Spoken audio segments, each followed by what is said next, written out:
अस्सलाम वालेकुम व्यूवर्स। आज हम टेंथ क्लास का चैप्टर नंबर 9 का लेक्चर डिस्कस करेंगे। लेक्चर नंबर हमारा 4 है और उसका जो टॉपिक है वो है equilibrium constant and it's units. तो हम सबसे पहले इसकी डेफिनेशन देखते हैं, उसके बाद इसके यूनिट्स और उसके कुछ एग्जाम्पल हैं उनको हम डिस्कस करेंगे। तो डेफिनेशन को मैं रीड करता हूँ। It's the ratio of product of concentration of product. Mean जो हमारे पास प्रोडक्ट है उसकी कंसंट्रेशन का प्रोडक्ट मतलब उसका total raise to the power of coefficient, और जो हमारे पास उसके नंबर ऑफ मोल्स है उसकी power to the product of concentration reactant, और उसका डिवाइड बाय उसका जो हमारे पास रिएक्टेंट है उसका जो हमारे पास कंसंट्रेशन है उसका प्रोडक्ट, और उसकी जो हमारे पास नंबर ऑफ मोल्स उसकी पावर।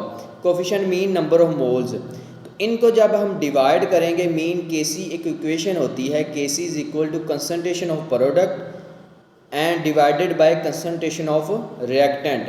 तो जो हमारे पास वैल्यू आएगी वो हमारे पास केसी की वैल्यू आएगी, इक्विलिब्रियम कांस्टेंट की वैल्यू आएगी। तो ये इसकी सिंपल डेफिनेशन थी। नीचे इसकी इक्वेशन लिखी हुई, KC is equal to concentration of product and concentration of reactant and raise to power coefficient. तो आप उसका जो हमारे पास टोटल नंबर ऑफ मोल्स होंगे वो हम पावर में लिखते हैं, तो उसको हम कहेंगे पावर ऑफ कोफिशेंट। नीचे एक लाइन लिखी हुई, हार वो right product as a numerator and reactant as a denominator. मतलब हमारे जो प्रोडक्ट होगा हम ऊपर लिखेंगे और हमारे पास जो रिएक्टेंट होगा वो हम नीचे लिखेंगे। तो प्रोडक्ट एज ए नोमिनेटर आएगा और रिएक्टेंट एज ए डिनोमिनेटर आएगा। उसके बाद लिखा हुआ था value of KC depend only temperature. मतलब जो हमारे पास इक्विलिब्रियम कांस्टेंट की वैल्यू होती है वो सिर्फ टेम्परेचर पर डिपेंड करती है। It does not depend on initial concentration of reactant and product. जो हमारे पास रिएक्टेंट या प्रोडक्ट की जो इनिशियल कंसंट्रेशन होती है उस पर कोई डिपेंड नहीं करती। वो कंसंट्रेशन 2 मोल है, 3 मोल है, कितने ग्राम है, उसका इससे कोई तल्लक नहीं है। ये सिर्फ इसके टेम्परेचर पे डिपेंड करती है। थर्ड नंबर पे पॉइंट है, KC has no units. KC का कोई यूनिट नहीं होता। If number of moles on both side are equal. मतलब जो हमारे पास केमिकल इक्वेशन है उसकी दोनों साइड, रिएक्टेंट वाली साइड और प्रोडक्ट वाली साइड, अगर नंबर ऑफ मोल्स आपके सेम होंगे तो हमारे पास केसी का यूनिट्स कोई भी नहीं आएगा, नो यूनिट आएगा। क्योंकि जो हमारे पास नंबर ऑफ मोल्स सेम होंगे तो वो एक दूसरे को कैंसिल आउट कर देंगे, इस वजह से यूनिट ज़ीरो आएगा। इसकी एग्जांपल मैंने आगे डिस्कस की हुई है, देख सकते हैं आप। H2 प्लस I2, हाइड्रोजन को आयोडीन के साथ रिएक्टेंट को आया तो हमारे पास हाइड्रोजन आयोडाइड बनेगा। उसकी केसी की वैल्यू लिखी, मैंने प्रोडक्ट ऊपर लिख दिया, उसके 2 मोल से तो उसको पावर में लिख दिया। नीचे रिएक्टेंट आ गया H2 और I2। तो आपको पता है कंसंट्रेशन का जो यूनिट होता है वो होता है मोल पर डेसीमीटर क्यूब। तो मोल पर डेसीमीटर क्यूब ऊपर प्रोडक्ट का लिखा, उसके ऊपर पावर है तो उसके ऊपर भी पावर लगा दी। नीचे मोल पर डेसीमीटर क्यूब, मोल पर डेसीमीटर क्यूब। तो ये दोनों आपस में ये कैंसिल कर देंगे तो हमारे पास यूनिट नहीं आएगा, नो यूनिट। लेकिन एक ये भी इक्वेशन है, एक ये भी कंडीशन है, but if number of moles on both side are not equal, मगर देन केसी हैव यूनिट्स। अगर आपके पास जो नंबर ऑफ मोल्स हैं रिएक्टेंट वाली साइड और प्रोडक्ट वाली साइड दोनों इक्वल ना हो तो हमारे पास केसी के यूनिट्स होंगे।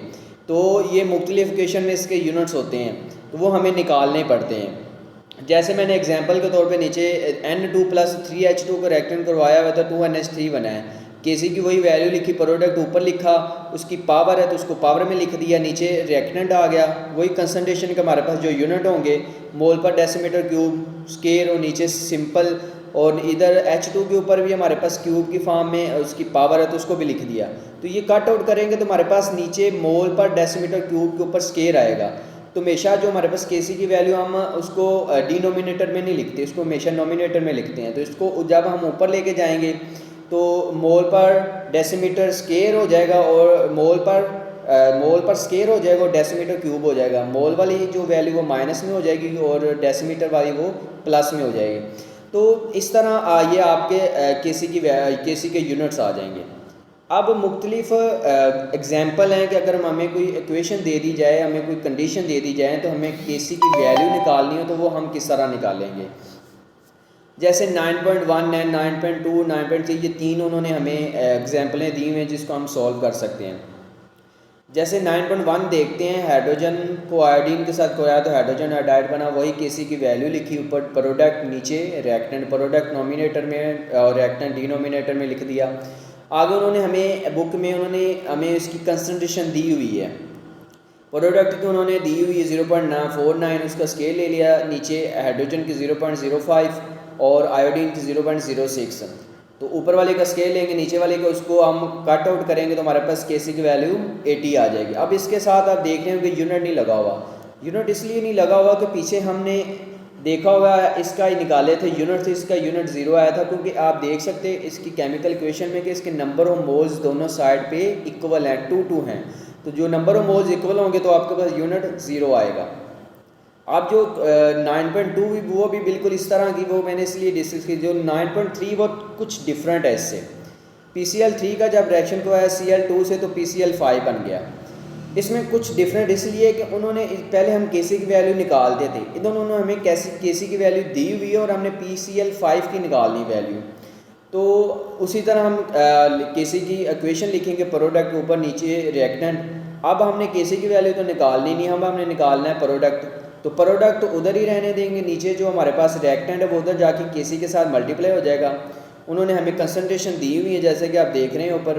तो कंसंट्रेशन हम पुट करेंगे तो हमारे पास PCl5 का जो हमारे पास आ जाएगा